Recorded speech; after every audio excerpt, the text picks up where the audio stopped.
اعوذ باللہ من الشیطان الرجیم، بسم اللہ الرحمن الرحیم۔ آپ دیکھ رہے ہیں G L C news channel, جس میں ہم بناتے ہیں مزے کی نیوز اور اپڈیٹس۔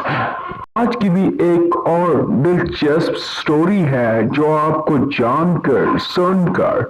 بڑا ایک اچھا بھی لگے گا، آپ کو پتہ بھی چلے گا، اور ایک ڈاکیومنٹری ہے، اس سے آپ کو طلباء کے سوالات کا بھی پتہ چلے گا، جس میں ہم نے ایک چھوٹا سا سروے کیا ہے اور پنجاب حکومت کی کارکردگی کا بھی پتہ چلے گا۔ جی ہاں بالکل، آج کا جو یہ سپیچ بن رہی ہے وہ یہ ہے کہ پنجاب کی وزیر اعلیٰ جو کہ مشہور ٹک ٹاکر ہیں، اس کے ساتھ ساتھ پنجاب کی تعلیم بھی خطرے میں ہے۔ اس طرح سے سب سے پہلے آپ ہمارے چینل کو لائک کیجئے، سبسکرائب کیجئے اور اس کے بعد بیل آئیکن کے بٹن کو بھی پریس کیجئے۔ جناب جی، آج کا یہ جو ہمارا ویلاگ ہے یا یہ جو نیوز ہے، اس میں ہم آپ کو بتاتے چلیں کہ پنجاب گورنمنٹ نے ابھی تک بکس کے لیے ٹینڈر نہیں دیے، جبکہ 1 اپریل سے نئی کلاسز کا آغاز بھی ہو گیا۔ نئی کلاسز کا آغاز ہوتے ہی ہوتا یہ ہے کہ جب بھی نیا سال شروع ہوتا ہے اس سے پہلے کتابوں کا گورنمنٹ ٹینڈر دے دیتی ہے اور اس ٹینڈر کے مطابق بکس بننا شروع ہو جاتی ہیں۔ لیکن اس بار ایک انوکھی روایت ہے، ایک انوکھا کام کیا گیا ہے، جس میں ابھی تک بکس بنانے کے لیے ایک ٹینڈر دیا جاتا ہے، وہ بھی نہیں، ابھی تک وہ ٹینڈر بھی نہیں دیا گیا، جس کی وجہ سے بچوں کا، پنجاب کے بچوں کا پہلی سے لے کے 12ویں تک، یعنی جس میں 12 سے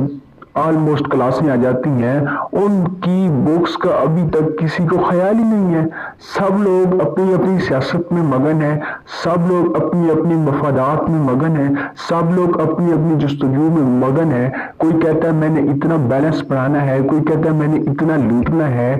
سب کو اپنی اپنی بڑی ہوئی ہے، لیکن نہ تو کسی کو پنجاب کی غریب عوام کی ہے، کیونکہ گورنمنٹ اسکول میں وہ پڑھتے ہیں جو غریب ہوتے ہیں، اور جو غریب ہوتے ہیں ان کی کوئی سننے والا نہیں ہوتا، ان کی کوئی فریاد سننے والا نہیں ہوتا۔ یہ سارے اپنے اپنے چکروں میں پڑے ہوئے ہیں، کسی کو اپنے بیٹوں کو، سارے سیاستدان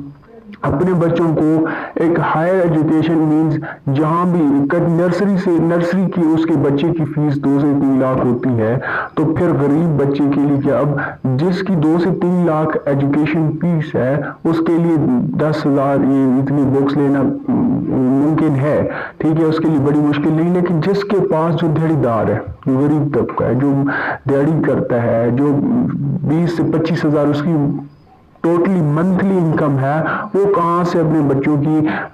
5 یا 6,000 کی بکس لے کے آئے گا، کاپیز لے کے آئے گا، پینسل، بیگ، یہ سب چیزیں، ڈکشنری، سب چیزیں کیسے آ سکتی ہیں؟ تو مقصد یہ ہے ہمارا اس گورنمنٹ کو باور کرانا کہ خدارا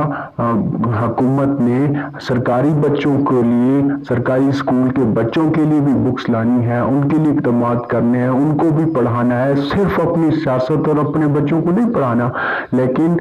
جس نے ووٹ دیا ہے اس کا خیال رکھنا ضروری ہے۔ کیا ہم نے یہی سب سے بڑی غلطی کی آپ کو ووٹ دے کر؟ کیا ہم نے سب سے بڑی غلطی یہی کی کہ آپ کو سپورٹ دے کر؟ کیا ہم نے سب سے بڑی غلطی یہی کی کہ آپ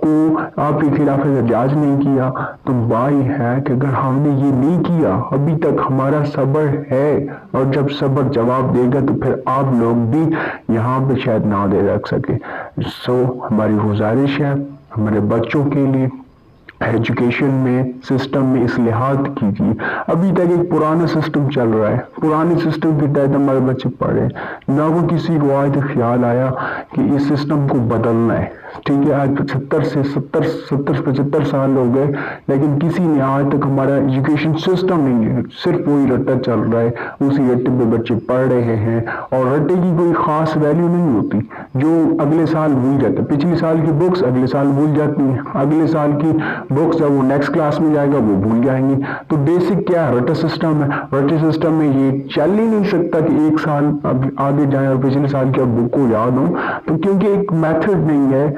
اگلے سال اور بکس ہونگی، پچھلے سال اور بکس ہونگی، صرف رٹا سسٹم لگایا جا رہا ہے، کوئی ایک ایجوکیشن سسٹم نہیں ہے۔ کوئی ہمارا دیکھ لیں، چائنا کا ایجوکیشن سسٹم دیکھیں، جاپان کا، ملیشیا کا، انڈونیشیا کا دیکھ لیں، سب کا سسٹم دیکھ لیں، لیکن ہمیں صرف اشتہارات سے فوقیت نہیں ملتی، ہم صرف اشتہارات کے پیچھے پڑے ہوئے ہیں، ہم صرف توڑوں کے پیچھے پڑے ہوئے ہیں، اور کچھ بھی نہیں۔ اشتہارات کا ٹینڈر دینا وہ ہم جلدی سے دیں گے۔